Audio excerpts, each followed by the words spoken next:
Tal vez no habíamos nunca leído Efesios 1 como lo hemos leído este año. Sin embargo, la Escritura nos provee siempre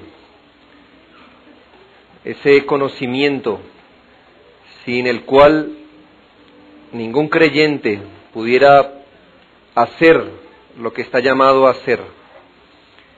Sin embargo, ha sido muy provechoso descubrir que la Escritura, por decir Dios mismo, está muy interesado en que antes de que nuestras manos se muevan para obrar para Cristo, nuestros corazones guarden tremendas consideraciones de lo que nosotros somos y tenemos en Cristo. Las oraciones sólidas son aquellas que están fundamentadas y, por decirlo, empapadas de las Escrituras, no solo en las palabras, es decir, en su contenido, aunque también. Usted puede ver si su oración es sólida en la manera que su oración esté empapada y esté fundamentada en las Escrituras. Pero también el apóstol Pablo nos deja ver qué consideraciones mentales él tenía para luego orar como ora. Y en eso también vemos lo que es una oración sólida. La argumentación del apóstol Pablo en esta oración es muy interesante a la luz de una doctrina en particular que subyace en esta oración. Y lo dejé para lo último, para que la pudiésemos entender en su totalidad. Para el apóstol Pablo hay algo muy importante que está soportando todos esos buenos deseos que él tiene para con la iglesia y que está soportando la oración que él hace por la iglesia. ¿Cuál es esta doctrina que ha hecho que el apóstol ore como ora y que tenga estos deseos para con la iglesia? Es una doctrina que se llama la doctrina de la unión con Cristo. En resumidas cuentas, esto es muy largo tratar de estudiarlo, pero en resumidas cuentas, la doctrina de la unión con Cristo dice que Dios unió a Cristo a su pueblo desde antes de la fundación del mundo para comunicarle a ese pueblo todas las bendiciones que Él tiene. De manera que el Señor, nuestro Dios, no ha querido bendecir a su pueblo de forma impersonal, sino que para bendecir a su pueblo, Él ha unido a ese pueblo a Cristo. Y basado en esa unión, es que el apóstol puede saber cuál es la suerte que va a correr la iglesia y cuáles son las bendiciones a las que tiene derecho por estar en Cristo. Considerar la doctrina de la unión con Cristo nos enseña que cada virtud que el pueblo de Dios tiene, que cada bendición que el pueblo de Dios tiene, que cada trato que Dios tiene con su pueblo, lo tiene con base a esta unión con Cristo. Y le quiero colocar un ejemplo de la misma Biblia en Romanos capítulo 6, versículo 4.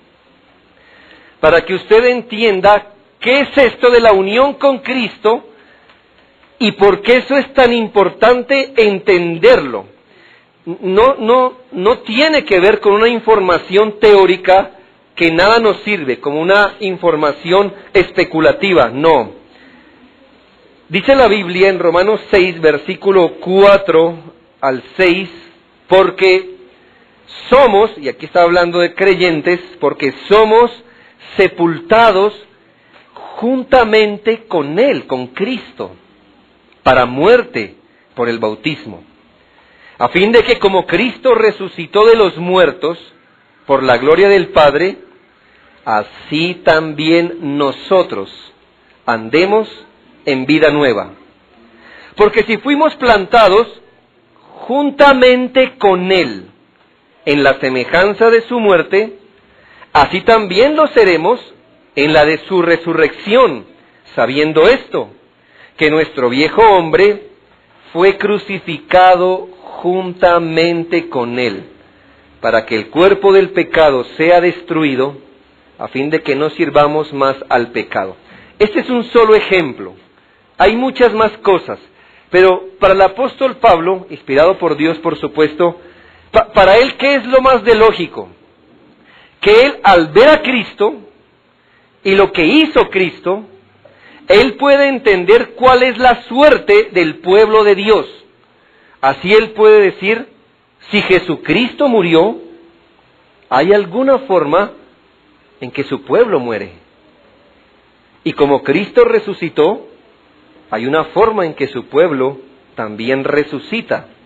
Si Él fue crucificado, hay una forma en que su pueblo fue crucificado. ¿Sí nota lo que ocurre ahí? Como la suerte de Cristo viene a ser la suerte del pueblo de Dios. Ahora, sí hay que aclarar que lo que le ocurrió a Cristo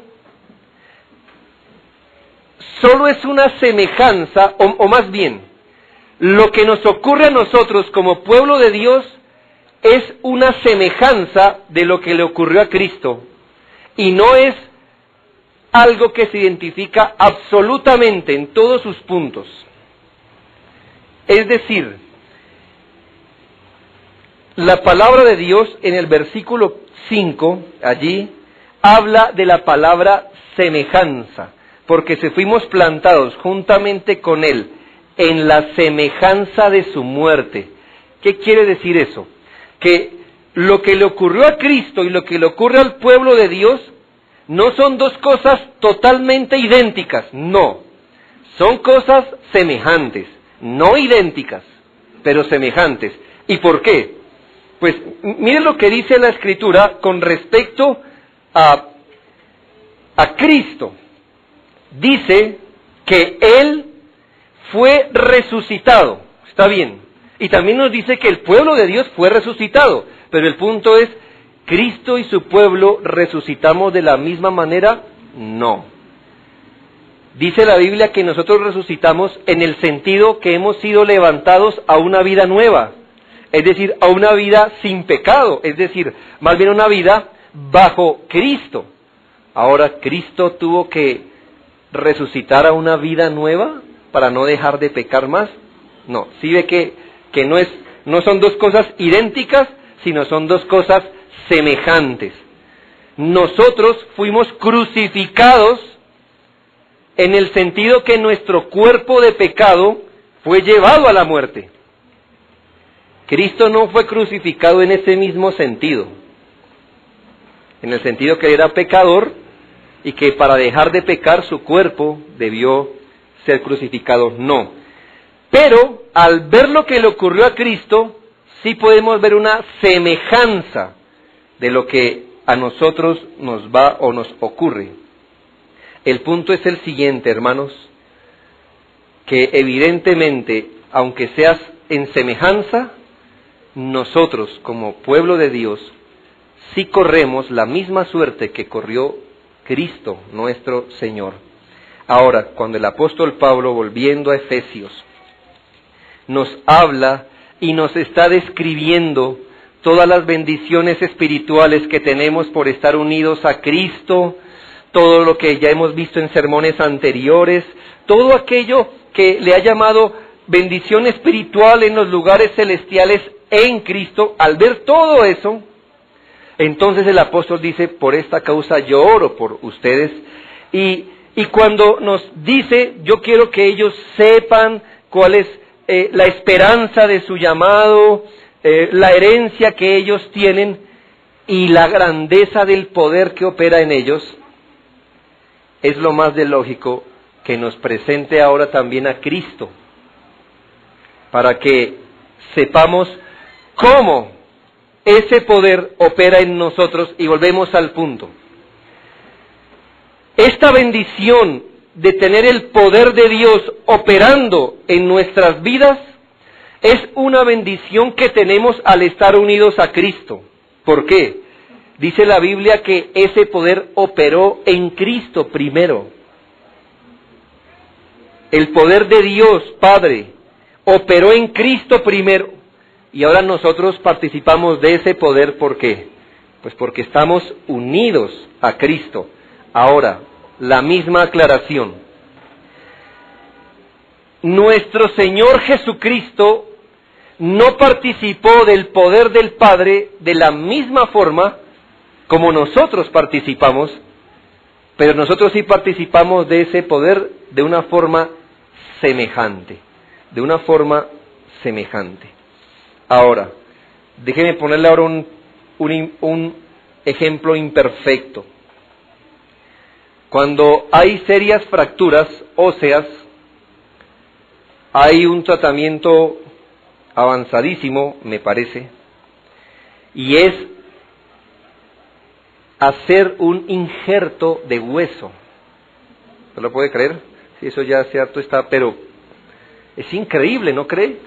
El punto es que puede ser que a usted le injerten un pedazo de hueso de usted mismo, o que le injerten un hueso de un difunto, eso es más común, o que haya pedazos de huesos sintéticos. Ahora, ¿cuál es la idea? Que ese hueso que está inerte venga a ser incrustado en su cuerpo vivo, y se espera que el mismo hueso se funda, se solde, aprovechando ese hueso. Y ahora, ese hueso que estaba como inerte, viene a ser parte de un cuerpo vivo. Ahora pensemos en ese injerto, pensemos un momento en ello. Ese hueso injertado no corre la misma suerte que todo el cuerpo. Pues sí, ahora ha sido injertado. Así que si usted sube, el injerto está allí. Si usted baja, se sumerge en agua o le da gripa, cualquier cosa, ese hueso injertado corre la misma suerte de su hueso gracias a que está unido a usted. Pero fuera del cuerpo, ¿qué es ese injerto? Un hueso muerto. Y entonces creo entender cómo nosotros los creyentes participamos del poder de Dios. ¿Sabe que somos fuera de Cristo? Exactamente eso, hermanos. Hueso muerto, espiritualmente hablando. Ahora venimos a ser unidos a Cristo y nuestra suerte corre según Cristo, pero no corre de la misma forma, hermanos. La vida no va a correr de igual forma en ese injerto que en el hueso natural. ¿Me hago entender? Pero igual participamos y es nuestro privilegio. ¿Cómo operó ese poder en Cristo y luego cómo opera en nosotros nuestro beneficio? 1. Dice la Biblia que ese poder operó en Cristo, versículo 20, el poder de su fuerza, la cual operó en Cristo, primero, resucitándole de los muertos.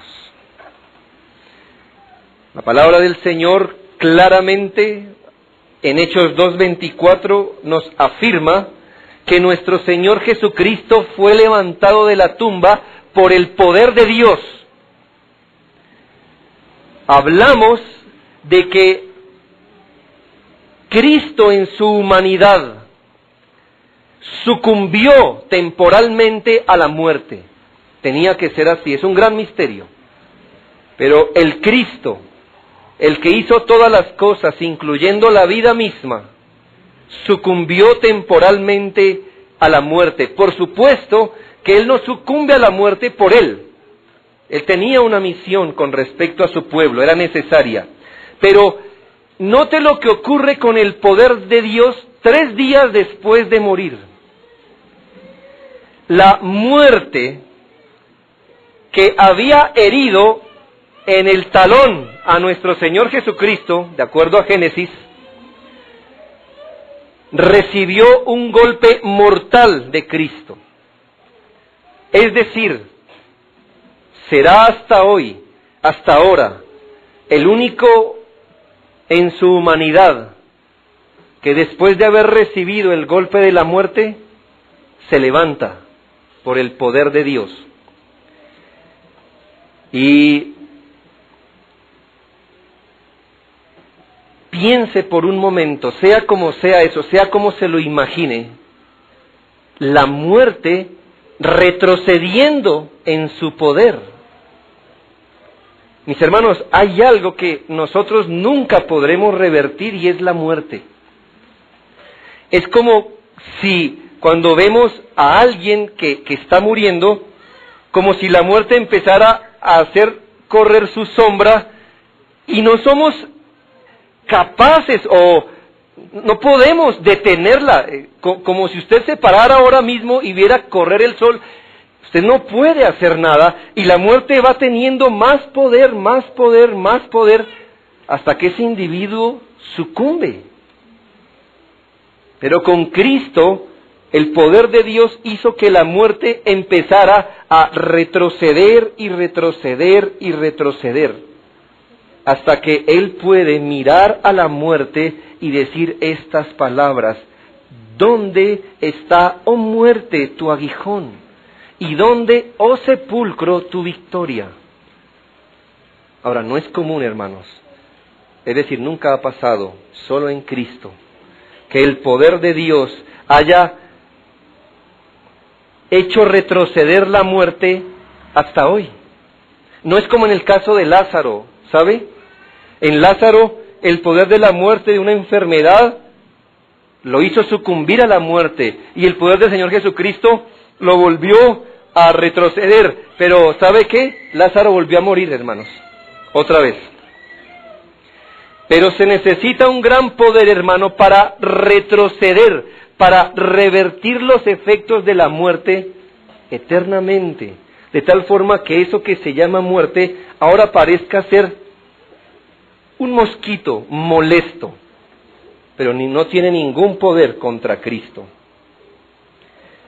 Ahora usted y yo, hermanos, vemos lo que le ocurrió a Cristo, y no solamente suspiramos y nos alegramos de lo que le pasó a Cristo, hermanos, sino que dice la Biblia, según lo que usted leyó en Romanos, que un día también fuimos resucitados con Él. ¿En qué sentido? En que al estar usted y yo muertos en delitos y pecados, un día el Señor tuvo compasión de nuestra vida espiritual y la muerte por el pecado vio retroceder su poder por el poder de Dios. Y ¿sabe? La hizo retroceder irreversiblemente, de tal manera que ninguno de los que está hoy en Cristo será condenado por sus pecados. Eso es un gran poder. Es decir, que el Señor haya tomado toda nuestra muerte espiritual, nuestra indiferencia, no sé cómo más llamarle, nuestra obstinación con respecto a Él, nuestra miseria espiritual, y la haya hecho retroceder para que usted y yo nunca jamás volvamos a saber qué es estar muerto espiritualmente. ¿Y por qué tenemos ese beneficio, hermanos? Por el poder que operó en Cristo.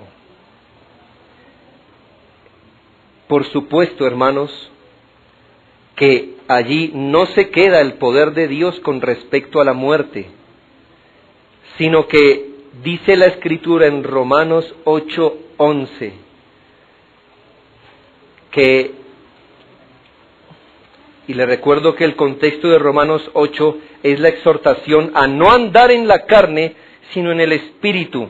Y dice, y si el Espíritu de aquel que levantó de los muertos a Jesús mora en vosotros, ¿si nota ese poder? ¿Qué dice? El que levantó de los muertos a Cristo Jesús, vivificará también vuestros cuerpos mortales por su Espíritu que mora en vosotros. Y eso quiere decir otra cosa, hermano. Que no solamente hemos visto correr hacia atrás la muerte espiritual, sino que continuamente el Señor vivifica nuestros cuerpos mortales para que podamos servir a Dios. ¿No le parece interesante? Muchos de nosotros podemos entender que es cargar con hábitos, tendencias y vicios pecaminosos. Pero ¿qué está haciendo el Señor día a día? Bueno, quisiéramos que los desapareciera así. Pero ¿qué está haciendo el Señor día a día, hermano? Está corriendo el poder y le está proporcionando a usted hasta fuerzas físicas en su cuerpo mortal para que le podamos servir al Señor. Usted tal vez pueda decir, pero yo antes no era como tan pilo. Ah, qué bueno. ¿Sabe? El Señor vivifica su cuerpo. Y antes, cosas que no podíamos hacer porque nuestro cuerpo está viciado por el pecado, ahora el Señor nos empieza a vivificar, pero no se queda allí. Apocalipsis 26 nos habla, y le recuerdo el contexto de las cosas como van a ser en el reino de Dios.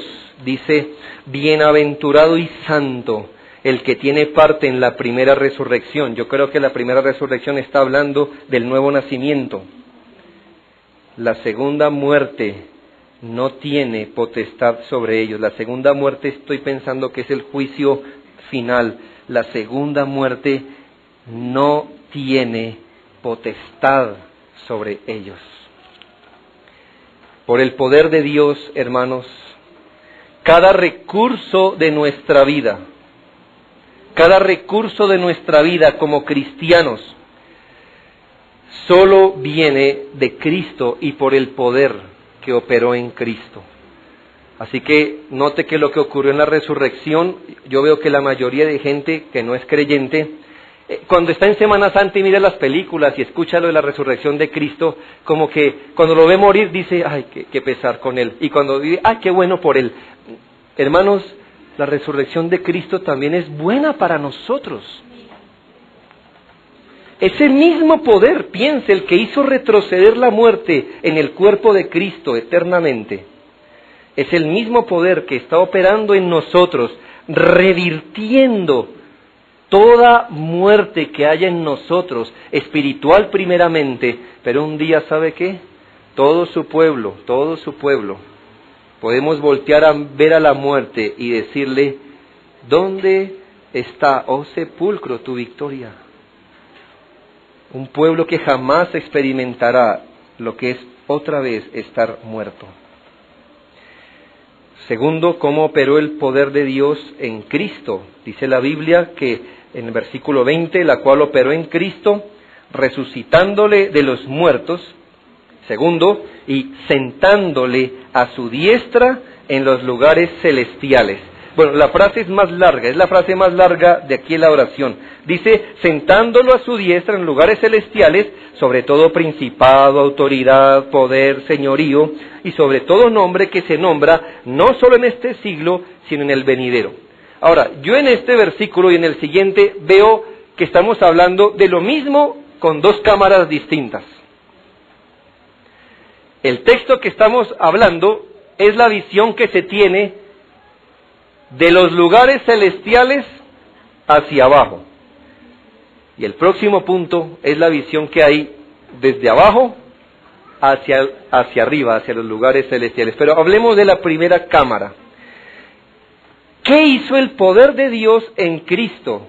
Dice la Biblia que no solamente ese poder lo levantó de los muertos, sino que lo siguió levantando, hasta ponerlo a la derecha de Dios. Por supuesto que estamos hablando de una semejanza, porque Dios en su esencia no tiene cuerpo, así que no tiene ni mano izquierda ni mano derecha.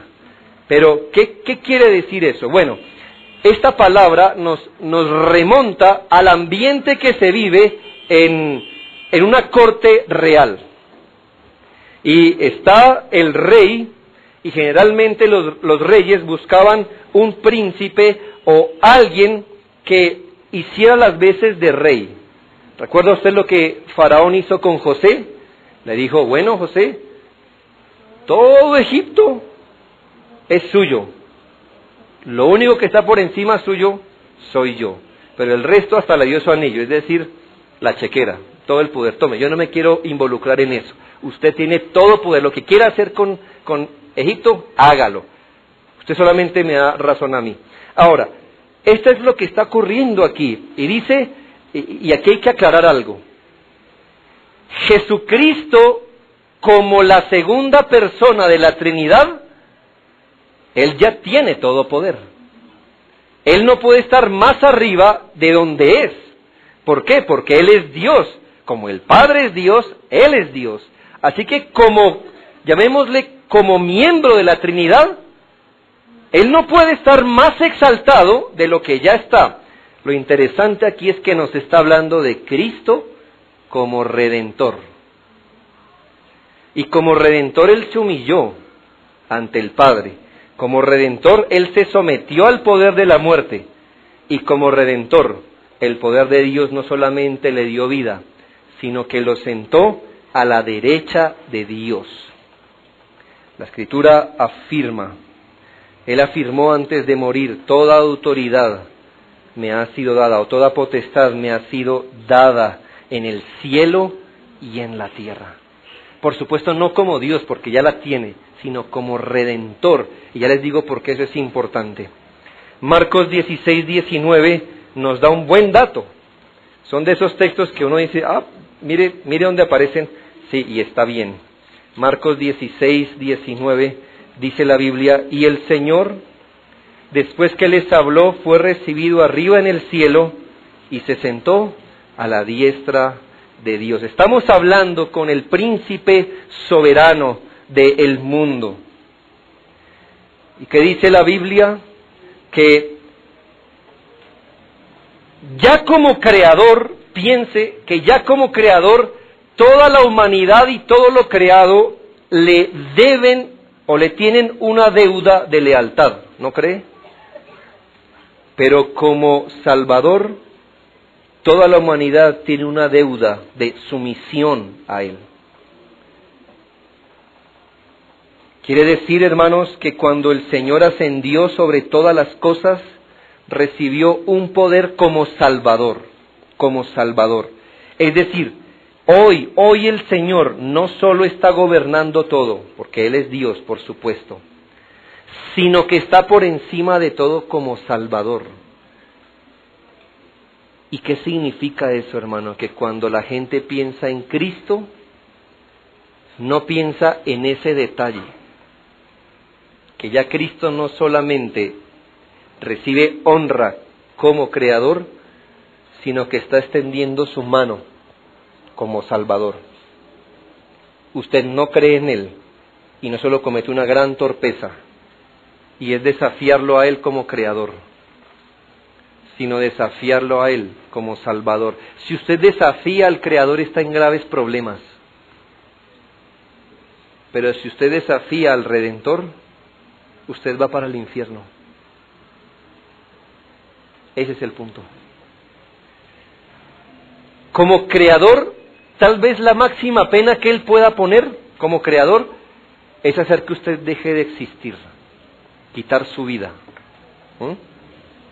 Pero como Salvador, como Redentor, Él tiene el fin eterno de la gente en su mano. ¿Lo entiende ahora? Porque era importante que Él fuera levantado como Salvador. Así que sí, cuando la gente hoy nombra a Jesús y lo refiere en sus conversaciones, le aseguro que ese temor de Dios como Salvador no está en sus cabezas. Simplemente que Él es una deidad por ahí que anda haciendo favores. Y eso honra más bien su aspecto como creador y algo. Pero hermanos, desde que Él fue ascendido al cielo, ahora Él ha tomado un doble papel como creador, pero como salvador. Hermanos, hoy la gente confía en los ángeles, en María, en los santos para su salvación. La gente común y corriente, hermano, es de lo más agorera, mística, no sé, andan pendientes de todo. Pero ¿sabe qué dice la Escritura? Que nuestro Señor Jesucristo fue puesto encima de todo. No sé cómo una persona pueda sentirse segura al decir, bueno, hoy he invocado al Arcángel Miguel sobre mí.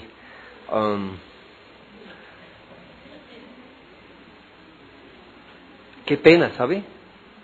No porque Él no sea poderoso, sino que la Escritura dice que Él fue sentado a la diestra de Dios sobre todo principado, autoridad, poder y señorío. Ese es el punto. Su nombre, dice la Escritura, no hay otro nombre bajo el cielo en que los hombres pueden ser salvos. Usted puede hallar otros títulos, pero nadie, ninguno como el de Cristo, el único Salvador, el gran sacerdote, el sumo pontífice. El sumo pontífice. Ese es su título, ese es su título. Y ahora usted dirá, bueno, ese fue el poder de Dios levantándolo a Él, y eso cómo nos conviene a nosotros. Pues hermano, si hay un Salvador de su pueblo, sentado sobre todo, gobernándolo todo, no hay manera en que un hijo de Dios extravíe su camino, ¿sabe? Vamos a suponer que un día hoy Satanás se levantó muy ofuscado contra usted. Y que cogió 10 legiones de ángeles porque usted le cayó más mal. Y entonces, ¿por qué no salimos corriendo de miedo, hermano? Si aquí bajo el cielo hay todavía hombres más poderosos que nosotros, imagínense ángeles. ¿Por qué nosotros no salimos corriendo, hermano? Porque encima de cualquier dominio, potestad, autoridad, encima de cualquier gobierno, incluso nuestro gobierno, el gobierno mundial, el nuevo orden mundial, si tal cosa existe, lo que sea, encima de cualquier cosa, Cristo fue puesto como Rey. Y por eso Él puede mirarnos y decir, no teman, ustedes llegarán a la patria. ¿Está bien? Él puede con eso. Él puede con eso. Se comprometió a hacerlo. Pero para que no quede duda, el texto nos dice, para reforzar la idea, y sometió todas las cosas bajo sus pies. Lo sometió todo bajo sus pies. ¿Sí? ¿Dónde se movió la cámara? Primero nos estaba diciendo los lugares celestiales. Ahora nos habla de los pies de Cristo. Es una manera, otra semejanza. No habla de los pies físicos del Señor. Poner las cosas bajo sus pies significa que no hay cosa creada que no esté bajo su autoridad y que Él las domine. Que Él las domine.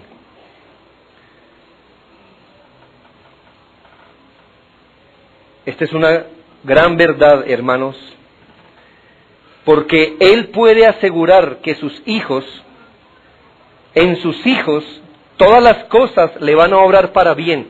¿Y cómo Él puede hacernos esa promesa? Hermano, si usted me comenta un problema y yo le digo, tranquilo hermano, las cosas van a salir bien, no se preocupe. ¿Usted cómo me la toma? Usted me la toma como que yo le estoy dando a usted una palabra de aliento y de esperanza. Usted no me la toma como que el pastor me dijo que todo me va a salir bien. No, usted no me la toma así, usted me la toma de otra manera, ¿sabe?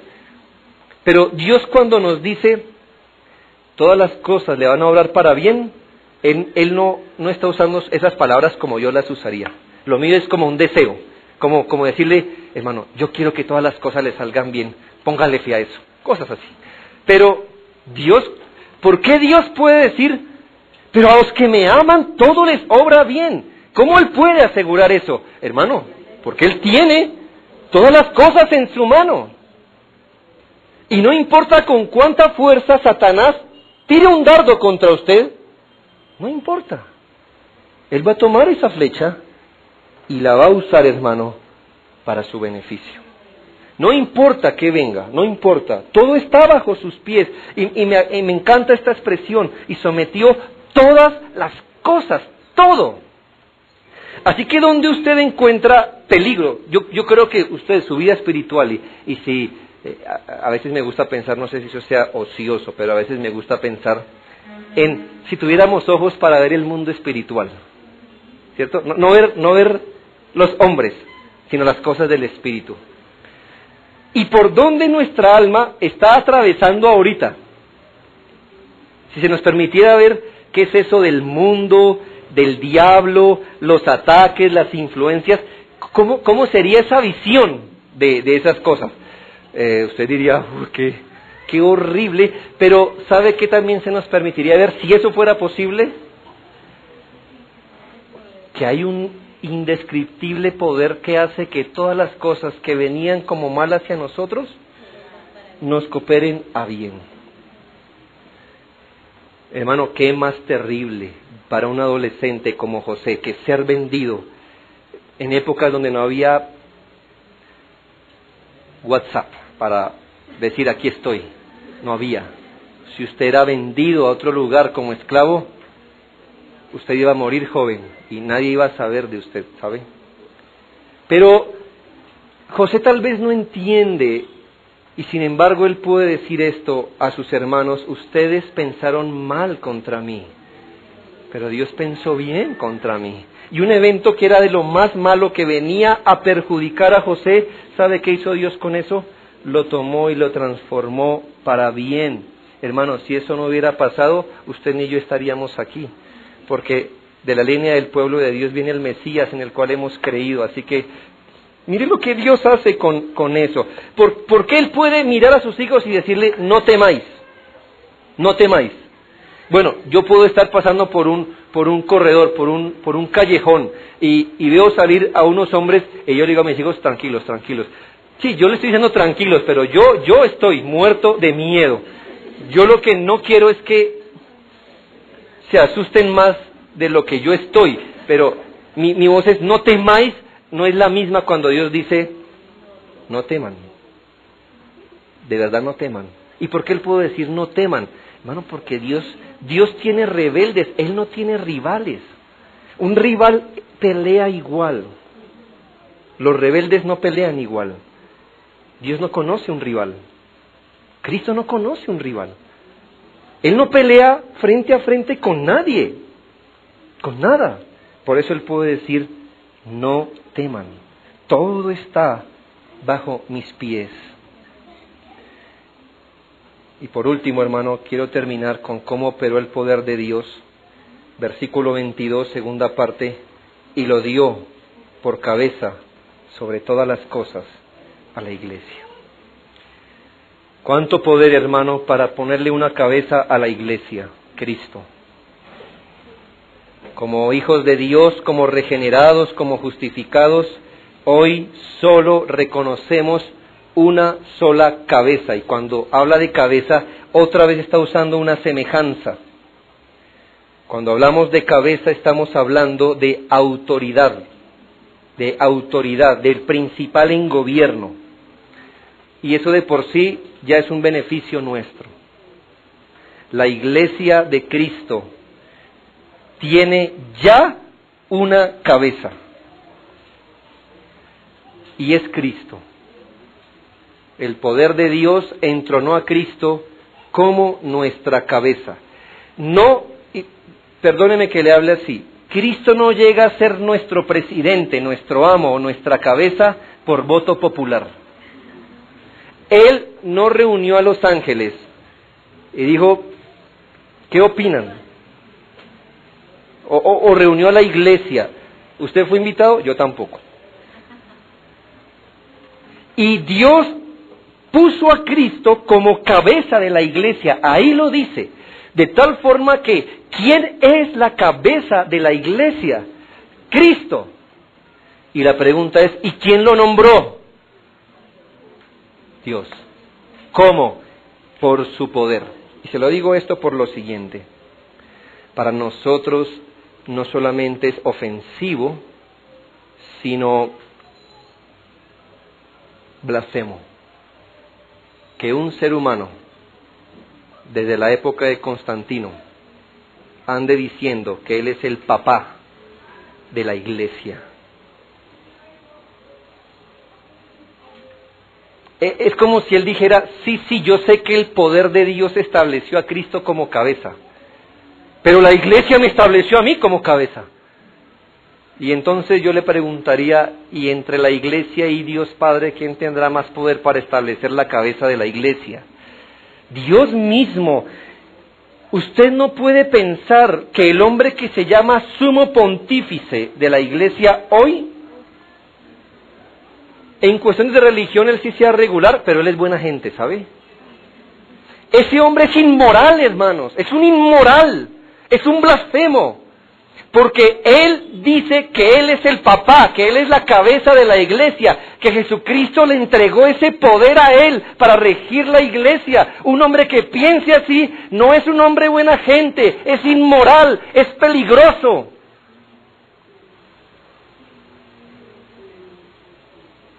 Vea, muchos creyentes, y se lo digo en verdad, muchos creyentes de la farándula cristiana, usted habrá que haberlos visto, eso está por internet. Ah, qué bueno, estamos orando para que el Papa, tal cosa, no, él es buena gente. Sí, ahí tenemos puntos en contra, pero es buena gente. Buena gente, el hombre que le dice a Dios, no estoy de acuerdo con quien has puesto como cabeza de la iglesia. Pero yo sí, ve a un hombre así, aunque hable palabras llenas de rosas, cada palabra suya es un veneno para el alma. Un hombre así no es moral, es inmoral. Un hombre así no es espiritual, está bajo el poder de Satanás. No importa cuánto hoy hasta los evangélicos se le rindan a sus pies. El Señor fue puesto como cabeza, solo Él. Él no necesita ayuda de nadie. El poder de Dios lo entronó y eso no ha cambiado desde la resurrección de Cristo. Solo reconocemos un sumo pontífice, un papá de la iglesia, una cabeza, un presidente, un amo, un dueño. Si ese hombre tuviera temor de Dios, hoy en Ecuador pediría perdón por lo que está haciendo. Pero algunos dicen, no, usted no ha entendido. Por supuesto que Cristo es la cabeza, que Él es el mediador. El punto está en que María puede ser mediadora entre la iglesia y el mediador. Sí. Cristo es mediador entre la iglesia y el Padre. Por supuesto, Cristo es el mediador. Pero María es la cabeza, la mediadora entre la iglesia y el mediador. Eso sí está más reforzado, hermanos. Porque, ¿qué espacio hay entre la cabeza y el cuerpo? Pues yo no veo ningún puente, hermano. Está el cuerpo y está la cabeza. No está el cuerpo, el puente y la cabeza. No hay eso así. De manera, hermanos, que termino con esto. Mis hermanos, ¿a quién tenemos a nosotros como pastor? ¿A quién tenemos como cabeza, hermano? ¿A quién encomendaríamos nuestra causa? ¿Cuál es el beneficio de tenerle como cabeza, hermano?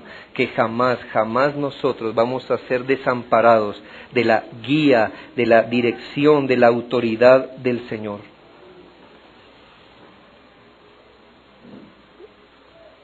Ese es el beneficio, hermanos, que tenemos al estar en Cristo. Y como si fuera poco, hermano, como una gran ñapa extra, Dice, y lo dio por cabeza sobre todas las cosas a la iglesia, la cual es su cuerpo. Y con eso nos luchamos, ¿verdad? Sí, la iglesia es el cuerpo de Cristo. Mire también cómo se le llama a la iglesia aquí. La plenitud de Dios. La iglesia no solamente es el cuerpo de Cristo. La iglesia es la plenitud de Dios. Por eso es que no hay creyentes verdaderos que deliberadamente anden fuera de la iglesia. La iglesia es la plenitud de Dios. ¿Hay un lugar bajo el cielo donde se pueda experimentar la plenitud de Dios? Sí lo hay, la iglesia. Todo esto, hermanos, fueron beneficios dados por el poder de Dios. Lo interesante es que el apóstol Pablo tenía esto en mente cuando oraba. Cuando oraba. Que Dios nos enseñe a orar así, hermanos. Y a mirar todo poder de Dios operando en nosotros. Oremos.